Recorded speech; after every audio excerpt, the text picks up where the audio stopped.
um texto da espiritualidade. 23. A calma que ficou. Depois de tantas tempestades, entendi a não temer todo céu nublado. Nem toda nuvem vem para ficar. Alguns apenas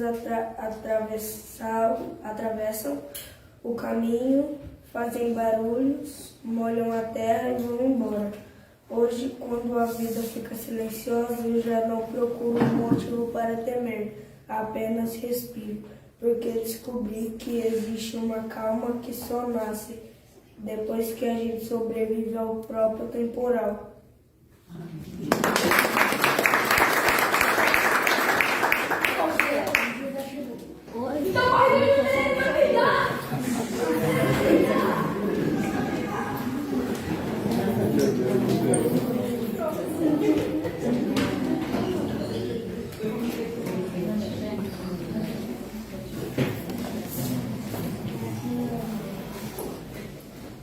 Boa noite a todos. Eu tenho tanta vontade de descobrir porque hoje parece um dia de prova na escola. Tem um pessoal que não vem aqui para frente de jeito nenhum. Será que tem medo de fazer alguma pergunta, gente? Nós temos aqui a frente, as cadeiras todas vazias aqui e o fundo lotado. Será que um dia eu vou entender isso? Acho que não, né? Então vamos nos acomodar em nossas cadeiras, elevar os nossos pensamentos, abrandar a nossa respiração, pulsação, nosso batimento cardíaco, elevando os nossos pensamentos a Deus, nosso Pai de amor e bondade, e a Jesus, o nosso Mestre querido, agradecendo a oportunidade de estarmos em nossa casa de oração mais uma vez, em busca de conhecimento, em busca de aprendermos um pouco mais a respeito dessa doutrina que nos traz informações importantes para nortear as nossas decisões, as nossas vidas aqui na Terra. E que através desse conhecimento possamos estar nos melhorando como ser espiritual, buscando cada vez mais acertar as nossas decisões, o nosso caminho aqui na Terra, para que possamos sempre estar pautando Jesus em nosso caminho, Deus em nossa vida. Que Jesus e Deus possam estar sempre nos dando a oportunidade de servirmos e de sermos úteis em sua seara. Obrigado, Senhor, obrigado, Pai Celestial. Que a nossa oradora de hoje seja feliz e possa trazer informações que venham de encontro às nossas necessidades. Obrigado, Senhor, obrigado, Pai Celestial. Sim, Senhor.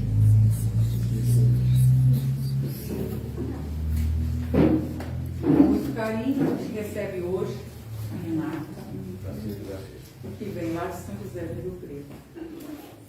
Muito obrigada. Seja bem-vinda. Vai ser melhor. Quase chegando nos 50, né, gente? Acontece isso, né? Boa noite a todos. Boa noite. Muito obrigada pelo convite, muito obrigada por poder estar aqui, rever amiga, né? Amigos, pessoas que já estiveram aqui outra vez. E é com muita alegria que eu retorno. Eu estou um pouquinho desconfortável aqui em cima, eu preferia ficar ali embaixo. Pode ficar aqui embaixo. Então eu vou descer. Mais perto, mais gostoso. Fica ruim para filmar? Não? Pode Tá ao ficar vivo? ruim. Então boa noite a quem está ao vivo também aqui pelas redes, provavelmente, né? Bom, gente, tem alguém de primeira vez aqui no centro hoje? Tem? Primeira vez? Primeira vez. Seja bem-vinda. Obrigada. Seja bem-vinda. Mais gente aí atrás? Olha só. Sejam bem-vindas. Sejam bem-vindas.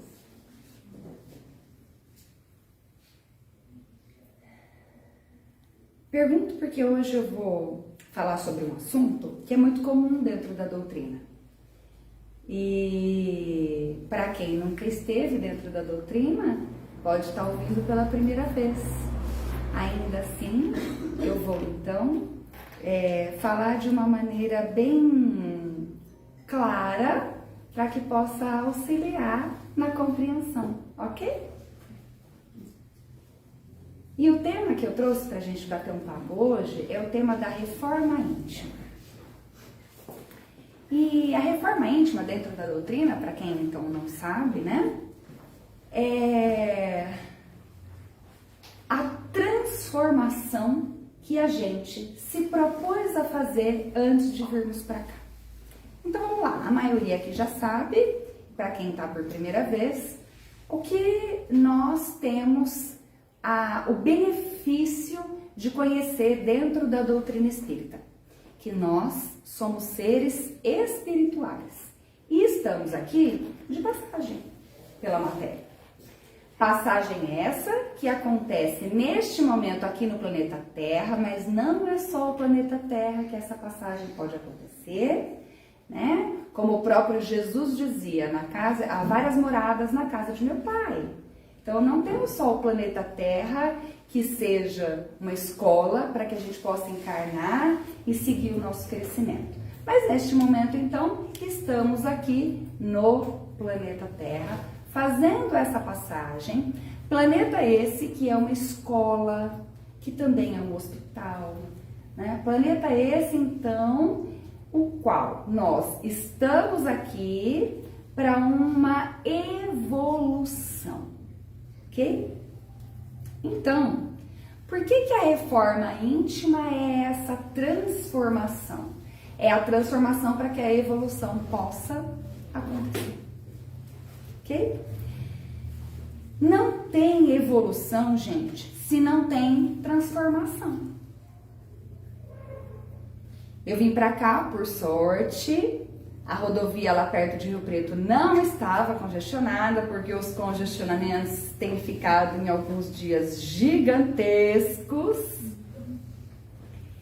E bem antes dessa reforma estar acontecendo, esse era um exemplo que eu sempre usei com os meus clientes no consultório, porque eu atuo como psicóloga e eu sempre trago esse exemplo para os clientes, né? Que quando a gente está em busca de melhorar alguma coisa em nós, principalmente quando alguém vem me procurar com alguma queixa de uma dificuldade, de um desafio que está passando na vida, que precisa encontrar um caminho, muitas vezes a pessoa está perdida e precisa encontrar um norte. E eu trago muito esse exemplo, né? Que quando a gente está perdido ou quando a gente está precisando melhorar alguma coisa, a gente vai começar a mexer em algumas situações que podem dar uma desarrumada primeiro, para depois realmente organizar. Assim como, então, a reforma da rodovia. A rodovia tá lá, caminhando, só que tá precisando de uma melhoria. Para melhorar, o que acontece primeiro? Piora. Então tá lá, fica uma faixa só, fica aquele trânsito, tudo que tá acontecendo. Para a hora que estiver pronto, como é que vai ficar? Melhor. A gente vai organizar um armário que tá bagunçado. A hora que a gente começa a organizar o armário que tá bagunçado, não fica só o armário bagunçado, fica o quarto inteiro. Porque você tira as coisas, coloca em cima da cama, coloca em cima da cômoda, coloca em cima da não sei de onde, e vai. A hora que você sai do quarto para ir no banheiro e fazer xixi, a hora que você volta, como é que tá o quarto? De perna pro ar. Não é só o armário, né? Enquanto eu ainda tava lá no armário, você fechava a porta e ficava bonitinho, ficava lá escondido. A hora que você tira tudo para fora, desorganiza tudo. E é aí o nosso trabalho de organizar. Então, a reforma íntima, ela é isso. Ela é essa transformação que exige de nós um certo esforço para que essa melhora aconteça. Se nós não nos esforçarmos para irmos lá, tirar as coisas do armário, dar aquela bagunçada maior, para organizar, a coisa vai acontecer? Não, não vai acontecer. A reforma íntima é a mesma coisa. Então, gente, primeiro eu preciso aqui fazer um combinado com vocês. Posso falar algumas coisas que deu uma puxadinha de orelha? Pode. Né? Porque assim, às vezes a gente precisa de umas puxadinhas de orelha, não é?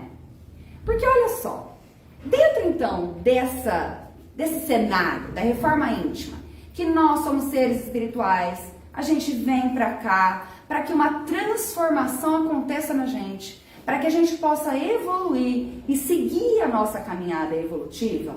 Para que isso tudo aconteça, tem uma coisa muito importante. Quando nós estamos no plano espiritual, nós fazemos um plano encarnatório. Nós fazemos esse plano encarnatório, o que ele é? Ele tem a base e as situações mais importantes do que a gente precisa vivenciar para que a transformação do nosso espírito aconteça, que é essa transformação da reforma íntima, e para que a nossa evolução aconteça. Ok? Aí a gente vem, então, com esse plano bonitinho, clarinho, certinho, tudo combinado, o que a gente precisa. Só que além do plano, tem uma outra lei, que é a lei do esquecimento. Então, quando a gente chega aqui no planeta Terra, que a gente encarna, que a gente entra lá no óvulo que foi fecundado pelo espermatozoide, que está ali, então, o processo de multiplicação celular acontecendo, onde esse feto está se desenvolvendo. E ali a gente gruda, né? Nosso espírito está ali, nós já estamos nos desenvolvendo. Até esse momento, pega um negocinho de eu prender meu cabelo, fazendo favor, amor, tá junto com o meu celular. Até esse momento, a gente está lá com um plano bonitinho, clarinho, do que são as situações que a gente vai passar e que então a gente vai aprender para que a nossa evolução aconteça, ok? Chegou ali, grudou no feto, acabou lembrança de tudo isso. Chegou a lei do esquecimento. E aí, então, a gente não tem mais clareza no nosso consciente do nosso plano. Só que todo mundo aqui já ouviu falar que a gente tem consciente e tem inconsciente? Sim? Sim, sim. Ok, o inconsciente a gente, então, não lembra, não sabe, mas tá tudo registrado lá no nosso inconsciente, certo? Então, o nosso plano encarnatório, ele também está lá registrado no nosso inconsciente. Só que a gente está aqui no consciente, vivendo as coisas da vida. Aí, o que acontece? A gente começa a crescer. Às vezes, a gente tem aí alguma situação que os nossos pais precisam ser mais enérgicos com a gente. Muitas vezes, isso gera em nós uma situação em que a gente acaba pegando meio que um rancinho do papai e da mamãe, porque era bravo, porque era isso, porque era aquilo, porque não deixava eu fazer as coisas, né? Tudo isso que acontece, a gente sabe, né? Só lá em Rio Preto que acho que acontece isso, aqui não. Bom, enfim, aí a gente cresce mais um pouquinho, começa a namorar. Aí tem lá um primeiro relacionamento que às vezes não dá certo, aí pega ranço daquela pessoa também, porque aquela pessoa foi isso, foi aquilo, às vezes traiu, enfim, todas as coisas que a gente sabe que acontece com todo mundo, né? Aí a gente casa, ou então antes de casar, vai trabalhar, aí chega lá no trabalho, tem algumas pessoas que são legais, tem outras pessoas que não são legais, tem aqueles colegas de trabalho que às vezes a gente percebe que quer dar umas rasteirinhas, tem o chefe que é difícil, que é duro, que é enérgico também, enfim, vida sendo vida. Alguém já ouviu falar de vida sendo vida desse jeito? Vida sendo vida, com todo mundo, né? E aí, cada uma dessas situações que vão acontecendo, a gente corre o risco de dizer assim, nossa, nossa, mas não era para ser desse jeito. Olha só a minha infância, como é que foi. Olha só como que os meus pais eram, tá vendo? Por isso que hoje eu sou desse jeito. Porque aconteceu tal coisa lá atrás. Porque aconteceu isso, porque aconteceu aquilo. Ai, olha só, será que eu mereço um chefe desse jeito? Será que eu mereço tal coisa que está acontecendo comigo? Por que será que isso está acontecendo desse jeito comigo? Então, todas essas situações difíceis são assim, um prato cheio para nós cairmos em reclamação. Exatamente. E aí, olha só essa palavrinha, reclamação, ação de reclamar. Quando eu clamo por alguma coisa, o que eu tô fazendo? Clamando que aquilo aconteça. Se eu estou reclamando, eu tô clamando de novo que aquilo aconteça. Se eu estou então tendo a ação de reclamar de uma coisa que é ruim, o que eu estou atraindo para mim? Mais coisa ruim. Então, só fica esse pontinho de observação para todo mundo refletir na vida, ok? Vamos lá. Voltando então para as situações da nossa vida que a gente está reclamando. Lembra que eu falei que tinha lá o plano encarnatório? Será que grande parte dessas coisas todas que a gente foi vivendo ao longo da nossa vida estavam lá no nosso plano encarnatório? Sim ou não? Sim. Sim. Estava lá no nosso plano encarnatório. Para que será mesmo que estava lá no nosso plano? Para a nossa evolução. Exatamente. Então, recordando para quem já sabe e explicando para quem não é da doutrina,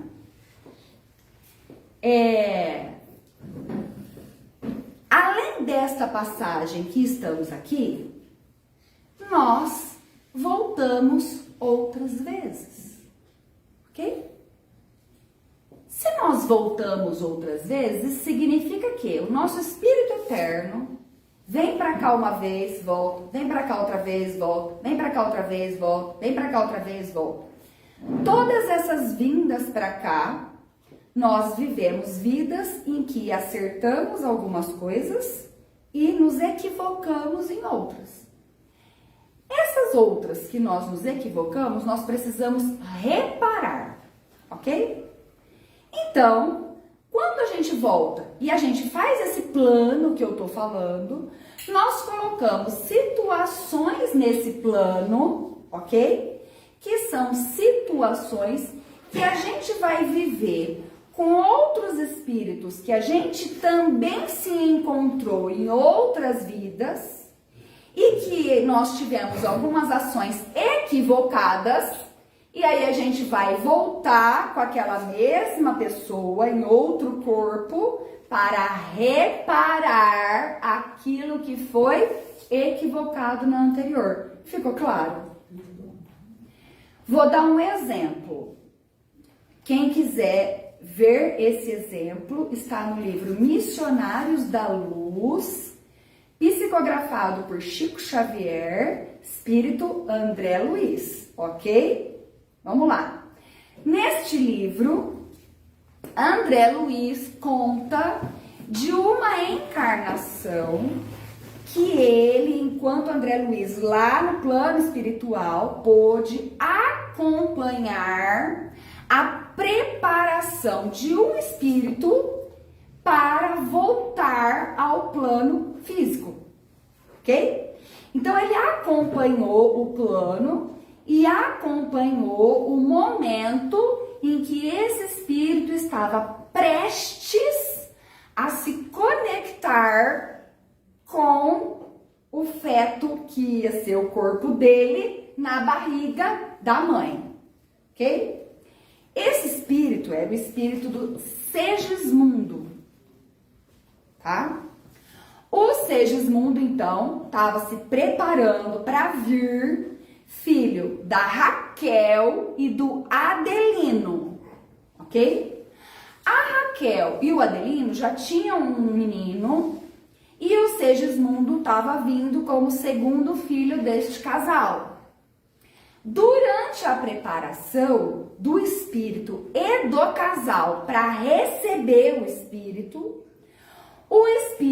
do Segismundo veio algumas vezes visitar quem seriam os pais dele, Adelino e a Raquel, ok? Inclusive, tiveram aí em alguns momentos algumas intervenções dos amigos espirituais que estavam junto com o Segismundo, porque na presença do Segismundo, mesmo que o Segismundo estivesse ali na casa como espírito, os pais encarnados não sabiam que ele estava lá visitando eles, porque eles não viam, a maioria de nós não vemos os espíritos, ok? Com exceção de médiums que têm o dom da mediunidade para ver os espíritos. Exemplo, Divaldo Pereira Franco. Ele via, né? Ele já desencarnou. Ele via tão bem os espíritos que ele confundia quem era encarnado e quem era desencarnado. Inclusive, recomendo que assistam o filme do Divaldo Pereira Franco. É um filme excelente que mostra muitas coisas sobre a doutrina e nos traz muitos esclarecimentos, ok? Então, voltando lá na casa do Adelino e da Raquel, que não viam, então, o futuro filho ali presente entre eles em espírito, Adelino ficava um tanto quanto agitado na presença do futuro filho Segismundo que estava lá em espírito.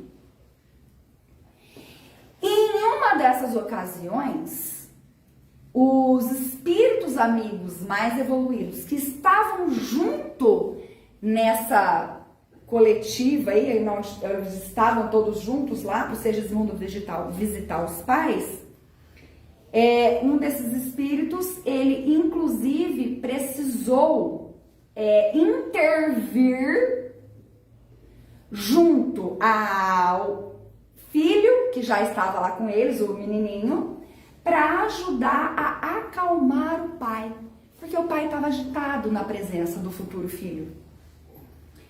E a espiritualidade maior, sabendo do que acontecia ali, interveio através do menininho, pedindo para o pai: papai, você reza comigo essa noite antes de dormir?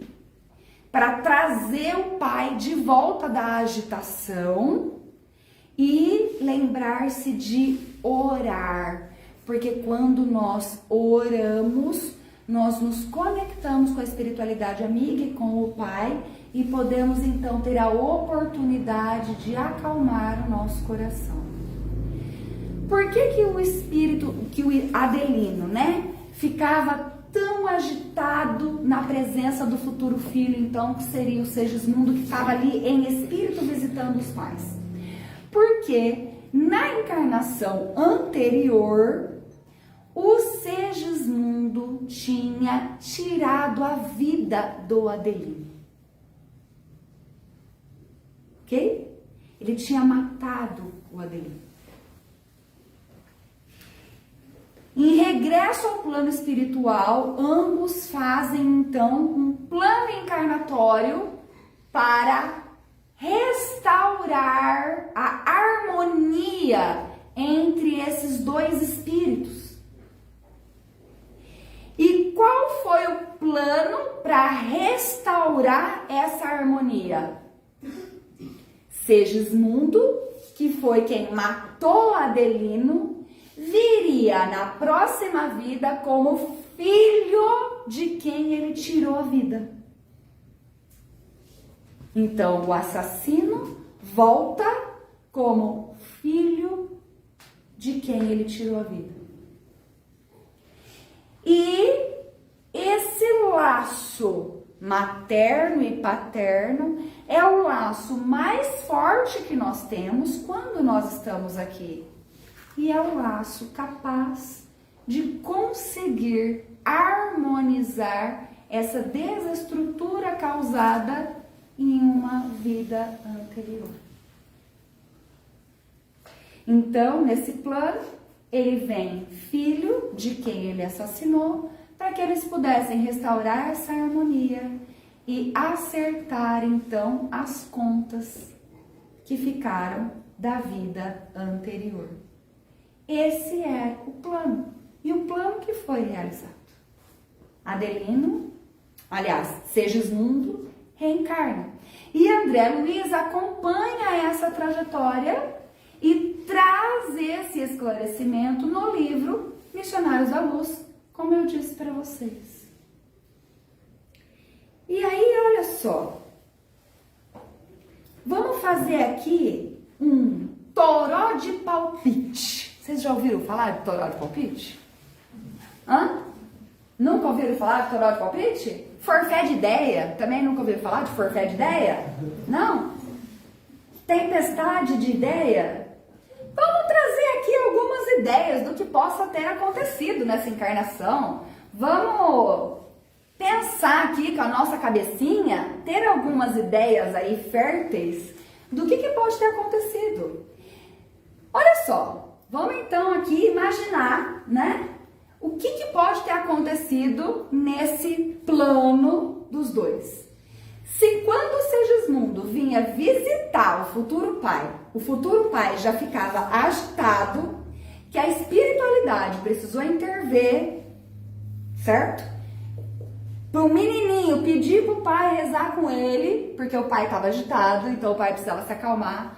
A hora que a criança, o Segismundo, realmente chega e a mãe dá a luz a essa criança, será que esse pai, o Adelino, também não tinha uma certa agitação no coração? Vamos pensar aqui com a nossa cabeça. Isso não fala lá no livro. Eu estou fazendo a gente pensar. Toró de palpite, toró de ideia, entendeu? Será que ele pode ter ficado agitado com o assassino dele chegando ali sendo filho dele? Será que isso pode ter levado ele a ter alguns comportamentos enérgicos com essa criança? Será que os dois podiam ter dificuldade de relacionamento? O que mais vocês acham que pode ter acontecido? Me ajuda aqui. Eu como Adelino, eu ia bater nesse Nesse menino todo dia. Aí, ó, tá, já temos uma ideia aqui. O que mais? O que vocês acham? O que mais que podia acontecer ali? E o Segismundo, filho do Adelino, recebendo as palmadas todo dia, como é que ia ser com o pai? Revoltado. O que mais? Ia ser fácil a convivência deles? Será que pode ter sido fácil a convivência deles? Não. Ia ter um condicionamento, assim, uma forma muito marcante. Aham. E essa mãe do lado, como será que ia ficar? Dividida. O que mais? Mamães aí de plantão. Como é que as mamães iam ficar? O pai e o filho, que nem cão e gato, que nem gato e rato, que nem cão e gato dentro de casa. Como é que ia ficar? Desesperada. Desesperada. Exatamente. Desesperada. Desesperada. Ia ser então um lar com alguma coisa fluida assim, ou com algumas dificuldades? Turbulências. Exatamente. Não sei se foi assim, tá, gente? Vejam que essa parte do toró de palpite é só um toró de palpite que eu tô fazendo aqui pra gente refletir e poder fazer uma comparação com a nossa vida. Quem aqui atira a primeira pedra, né? Quem nunca teve aí alguma dificuldade com pai, com mãe? Quem nunca ficou desesperada com filho? Com mãe, com alguma coisa assim? Quem nunca passou por situações assim, desafiadoras dentro da própria casa? Todos nós. E aí a pergunta que fica é: será? Não estou dizendo que todos nós, nesta encarnação, viemos aqui reparar o fato de termos, de repente, assassinado alguém. Mas não precisa ser só um assassinato. Muitas outras coisas fazem com que a gente perca aí uma harmonia com o espírito e aí vem para uma outra encarnação para reharmonizar. Ou seja, o que a gente está passando com os nossos familiares faz parte lá desse plano que a gente fez. Igualzinho o Segismundo com a Adelino e com a Raquel. Só que aí a gente está na lei do esquecimento. E aí dentro da lei do esquecimento, a gente começa a passar então por essas situações todas. Então vamos fazer de conta que a gente é o Segismundo e estamos lá com o pai Adelino, com a mãe Raquel, ela no desespero, ele só brigando com o filho, porque ele foi assassinado por esse porque ele não sabe, que ele está na lei do esquecimento também, né? E tá ali aquele enrosco todo. E aí esse Segismundo, então, nós aqui, faz de conta que a gente é o Segismundo, a gente começa a reclamar da vida, reclamar da vida, reclamar da vida, porque a gente esqueceu que a gente tinha que passar por aquilo ali. Quando ele reclama, ele tá melhorando ou piorando a situação? Piorando. E aí, ele tá dando abertura para harmonizar-se com quem ele veio se harmonizar? Não. Ele tá aprendendo alguma coisa com a situação? Não. Ele tá evoluindo? Não. Também não. O que ele precisaria fazer, então, para aprender, para se harmonizar e para evoluir? Aceitar a situação? Aceitar a situação. Exatamente. Para aceitar a situação, aqui dentro de uma casa espírita, nós temos uma bênção gigante, que é sabermos que o plano foi feito para que assim fosse. E sabermos que o plano foi feito para que assim fosse, com esses desafios todos, ajuda a fortalecer o nosso coração e a nossa alma para aceitar. Porque pelo menos a gente tem essa clareza que nos ajuda então a aceitar. Sem essa clareza, fica um cadinho mais difícil. Tô falando besteira? Então, a abençoada doutrina que trouxe para nós essa revelação.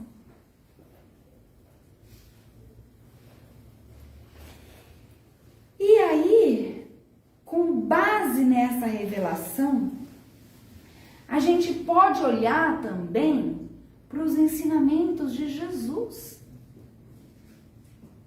que deu o exemplo dele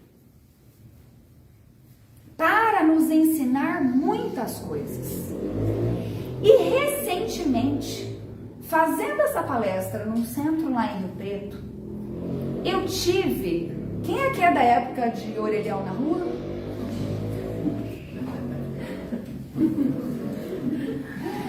Quando a gente fala assim, quando a gente percebe alguma coisa, a gente fala assim, nossa, caiu uma ficha aqui, não fala? Então é isso. Caiu uma ficha para mim, fazendo essa palestra num outro centro, falando sobre o exemplo de Jesus. Que aí eu vou juntar na aceitação, tá? Se eu me perder, me ajuda a lembrar. Jesus, gente, ele falou muito sobre a humildade. Ele pregou e ele praticou a humildade.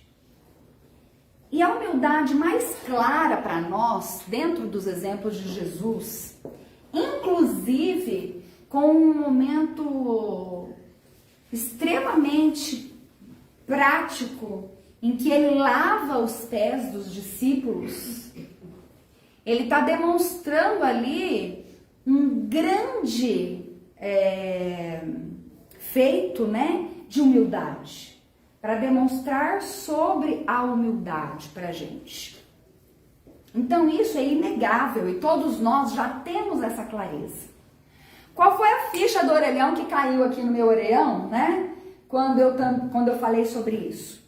A ficha foi que o tempo todo Jesus fala que está ali para cumprir, ele fala assim, para cumprir a vontade de meu Pai que está no céu.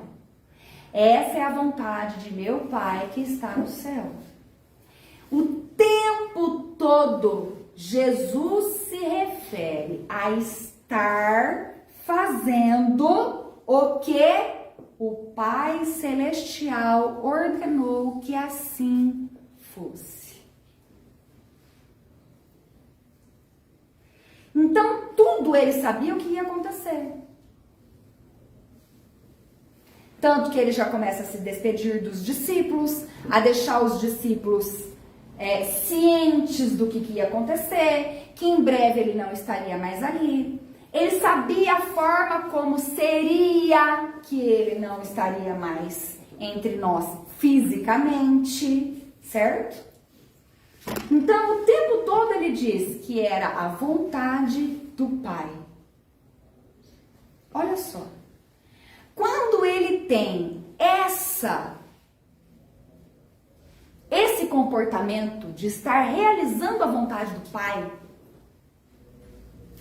por mais difícil que fosse o que ele estava passando, ele recuou? Não. Ele reclamou? Não. Ele pode sim, ele estava na carne, ter ficado com medo? Pode. Ele pode sim ter ficado angustiado com o que ele ia passar? Sim. Com certeza, ele sentiu na carne tudo isso. Mas ele tinha uma coisa que era maior que tudo isso. Confiança no Pai. E a confiança que precisava ser daquele jeito, porque era daquele jeito que ia dar o exemplo que a humanidade precisava. Grandemente foi que dividiu a nossa época em antes do Cristo e depois do Cristo.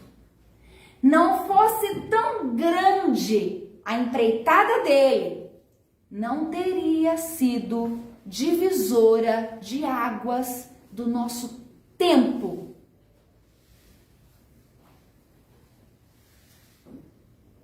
Ele então se curvou a Deus como filho de Deus. Curvar-se à vontade do Pai, para mim, é um enorme exemplo de humildade. Porque não era a vontade dele, era a vontade do Pai que estava no céu. E é assim que ele nos ensinou a orar. Seja feita a vossa vontade, assim na terra como no céu. E aí foi então, com essa clareza que caiu a minha ficha, que quando ele então nos ensina sobre a humildade, ele sim nos ensina sobre a humildade de que somos todos iguais. Não tem diferença racial, social, cultural, financeira que nos faça ser maior ou menor que o outro. Sim. Só que tem essa outra faceta da humildade, que é essa que a gente precisa também acolher no nosso coração e compreender com todas as letras que é a vontade do Pai que está acima da nossa vontade. E quando nós estamos na lei do esquecimento, reclamamos do que está acontecendo com a gente, nós estamos querendo que seja feita a vontade de quem? A nossa. E aí nós estamos aceitando o que está acontecendo conosco? Não. E vejam bem, o que está acontecendo conosco com a nossa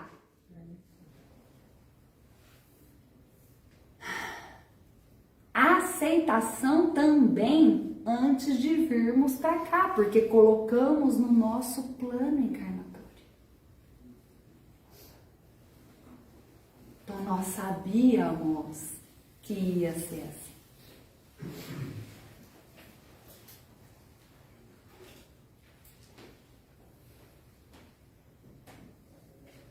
Bom, mediante essa clareza toda, qual é o primeiro passo, então, que a gente precisa ter a partir de agora para fazer essa reforma dentro de nós e essa transformação que a gente precisa para a nossa evolução?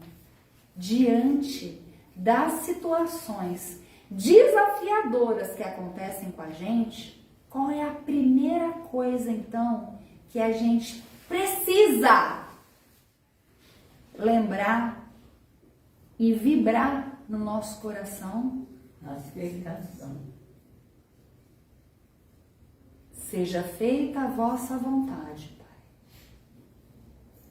assim na terra como no céu.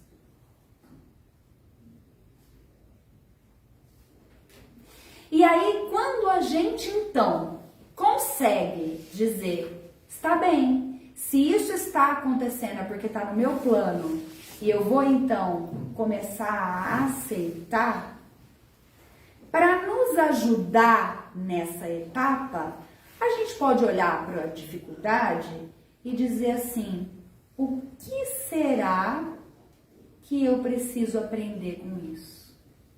O que será que eu já vivi em outra vida com essa pessoa que agora eu estou precisando sentir na carne alguma coisa que está acontecendo?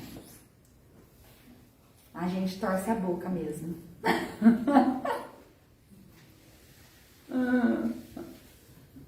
Torce o nariz. A minha avó que fazia muito isso. Aconteceu alguma coisa, ela fazia assim, ó. Né, amor?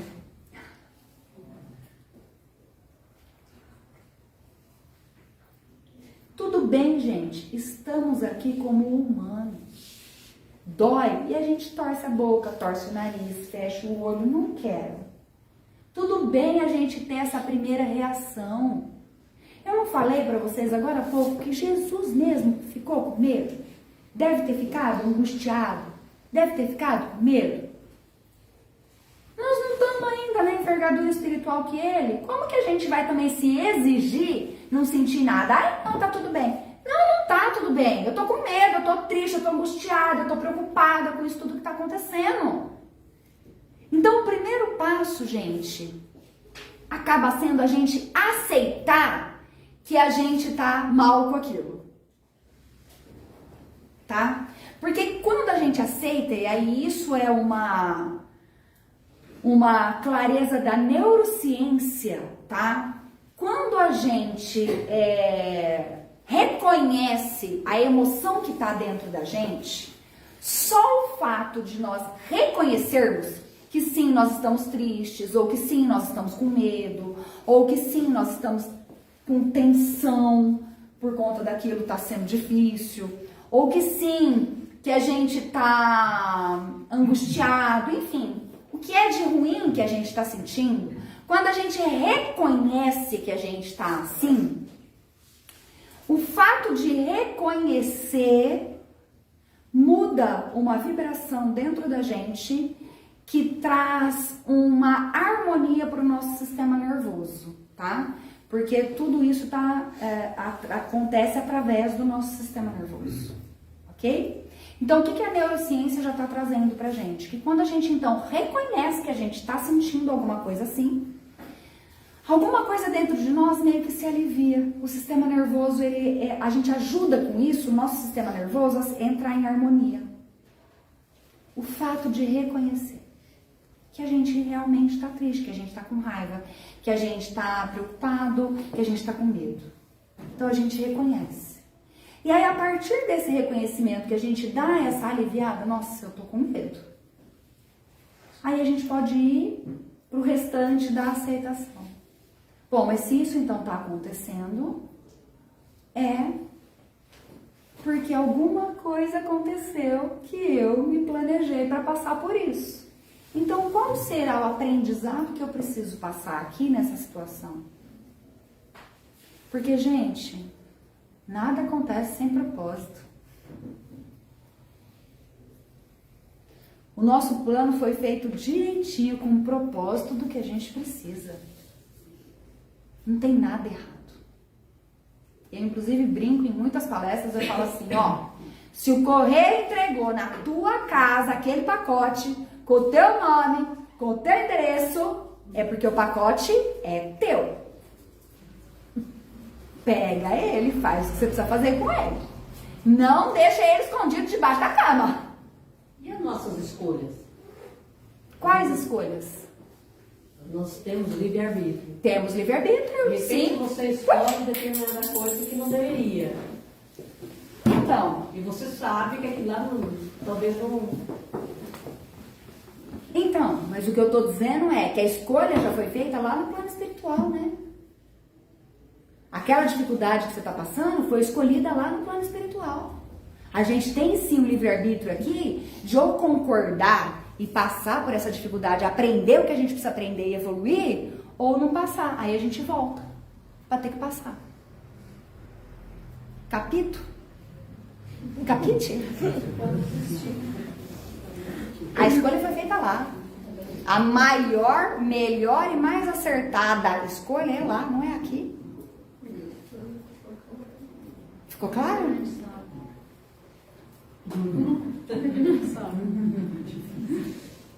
Como que a gente sabe?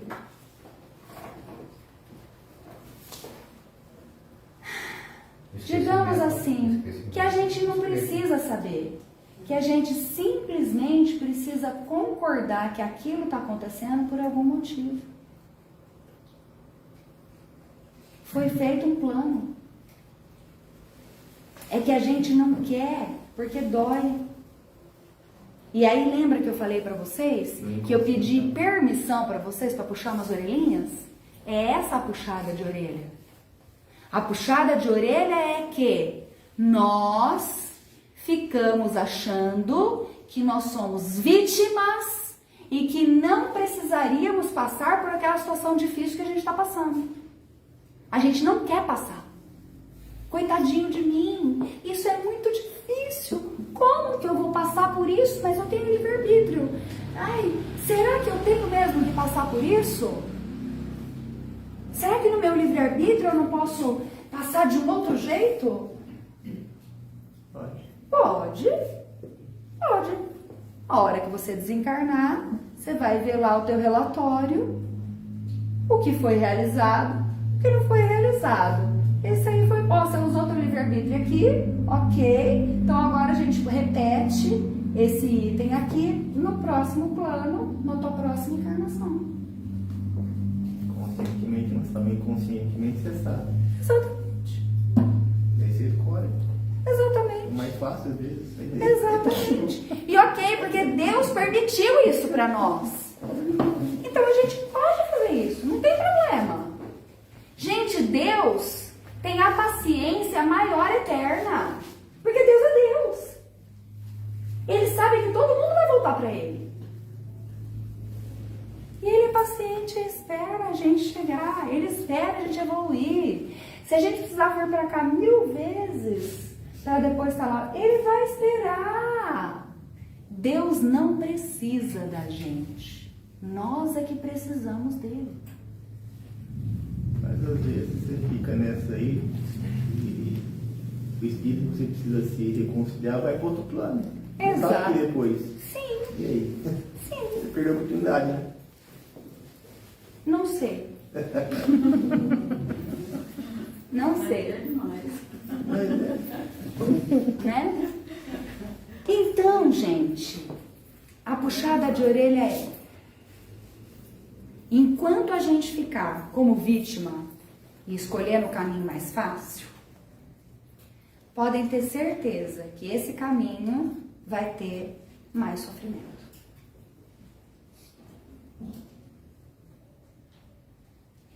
Porque uma coisa é certa: todas essas dificuldades que a gente passa doem, sim.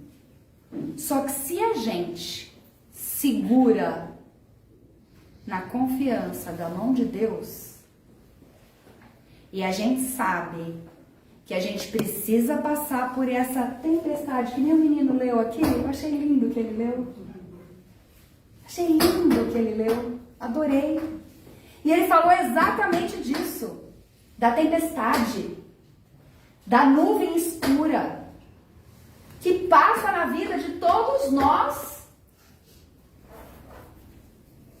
Mas se a gente confia e está de mãos dadas com o Pai, confiando que essa tempestade está trazendo um aprendizado que a gente precisa para a nossa reforma, para a gente evoluir, gente, a gente se empodera para passar pelo que for preciso. Igual uma leoa para proteger a tua cria. Que mãe aqui que nunca passou por uma situação difícil para proteger os filhos e aí depois que passou fala assim: meu Deus, eu não sei de onde que eu tirei força.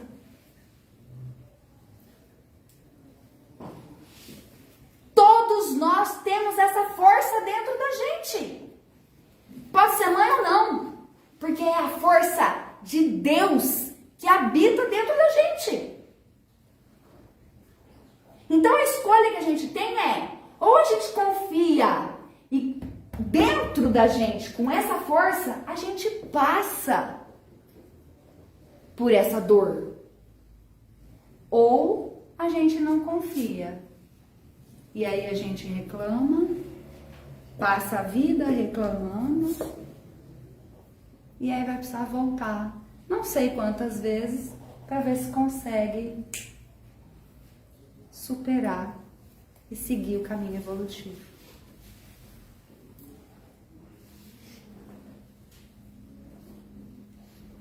Faz sentido? Então, só pra gente terminar, posso propor para vocês um breve, rápido exercíciozinho? Posso? Então, eu vou pedir para todo mundo ficar em pé.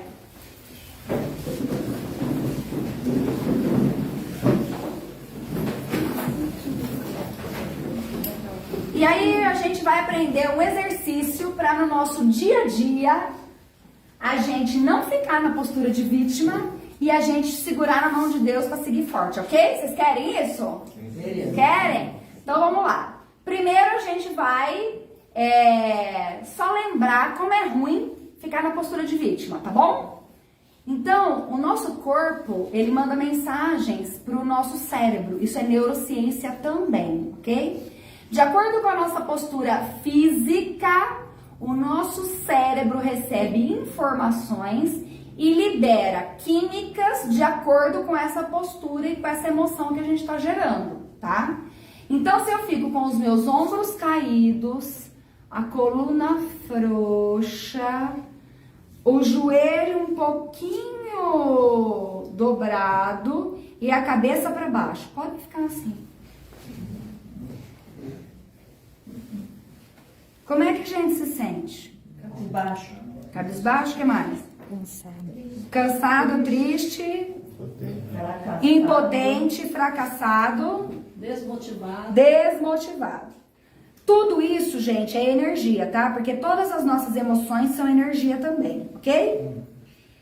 Essa energia tá correndo aqui dentro da gente. O nosso cérebro, ele tá interpretando isso. Quando ele interpreta isso, ele vai então gerar cortisol. Ele vai gerar, que cortisol é estresse, né? É a química do estresse, e vai gerar aí algumas outras coisas que vai manter a gente nisso aqui. Quando a gente se mantém nisso daqui, a gente fica sofrendo? Sim. Sim. Se Deus habita em nós, é pra gente ficar assim? Não. Por mais que a gente esteja passando por um momento de dificuldade, Deus está dentro de nós. O que Ele quer de nós? Filho, aprenda. Filho, confia. Filho, você só está acertando uma conta da outra vida, filho. Vem aqui comigo. Ok? Aí, então, a gente lembra que Deus está aqui dentro e a gente fala, nossa, se Deus está aqui dentro, eu tenho força. Nossa, peraí, tá um pouquinho difícil, mas deixa eu tentar, vai. Ergue primeiro a cabeça. Nossa, que cenário diferente. Não tá aquele chão lá que eu tava vendo. Tem um pouquinho mais de coisa pra olhar. Ah, já dá uma animada, não dá? Não fica diferente? Olha, até já escutei aí. Ai, que delícia. Respira. Inspira pelo nariz, solta pela boca. Visualiza uma luz dourada no teu coração. Essa luz dourada é a força de Deus dentro de você. Dizendo, filho, eu tô aqui. Confia em mim. Como é ficar nessa postura? Firmeza. Firmeza, o que mais? Confiança. Determinação. Determinação, confiança, segurança, equilíbrio, exatamente. Motivação, exatamente. Olha a perfeição de Deus.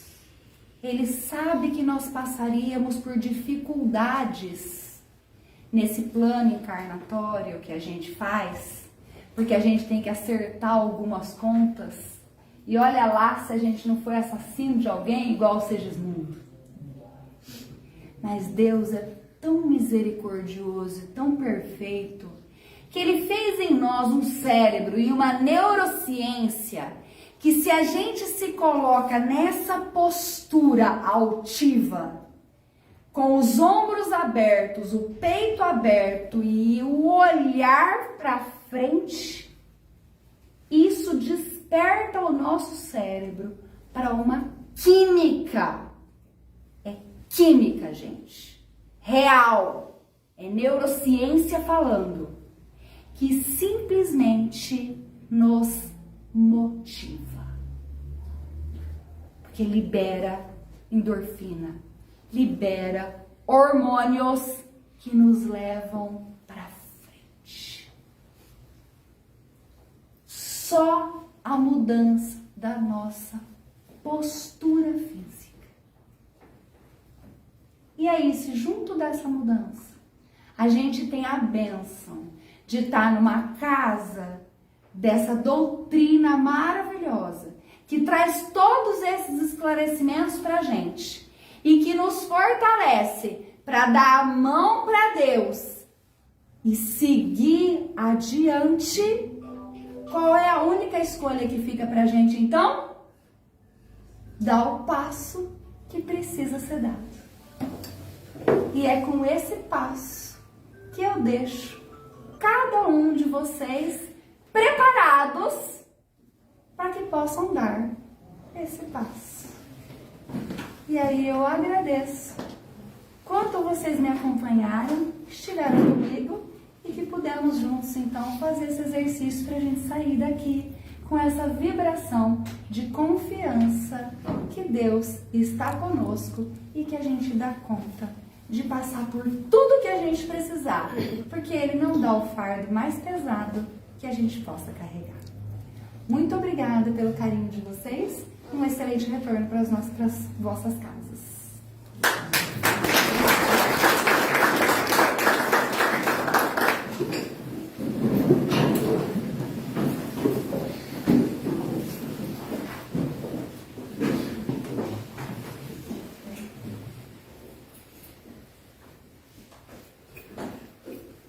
E nesse momento vamos acerenar os nossos corações,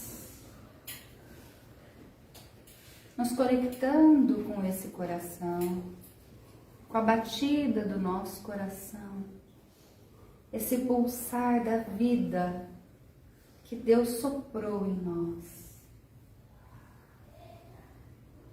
E agradecemos a espiritualidade amiga deste ambiente, que está aqui desde cedo, harmonizando toda a energia deste espaço, para que ao adentrarmos aqui pudéssemos sentir a energia sutil do amor, da paz, da harmonia e da alegria de Deus em nossos corações. Corações esses que com esse fluido sutil pode ser acalentado das preocupações diárias. E com as instruções da noite possa ser mais acalentado ainda, com a compreensão de que tudo está da forma como precisamos, para realizarmos o que nos comprometemos antes de virmos para cá.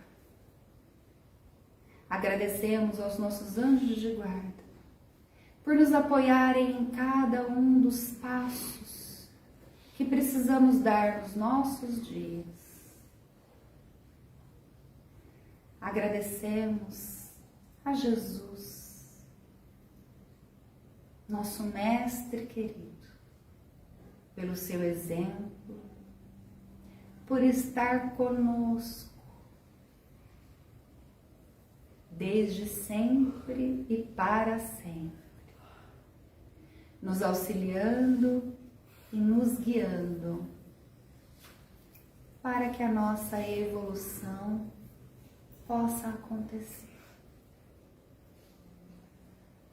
Agradecemos assim, Mestre, por essa noite, por estar conosco e por podermos sair deste ambiente renovados na nossa energia, na nossa fé, para darmos os passos necessários durante essa passagem por aqui e ao retornarmos, termos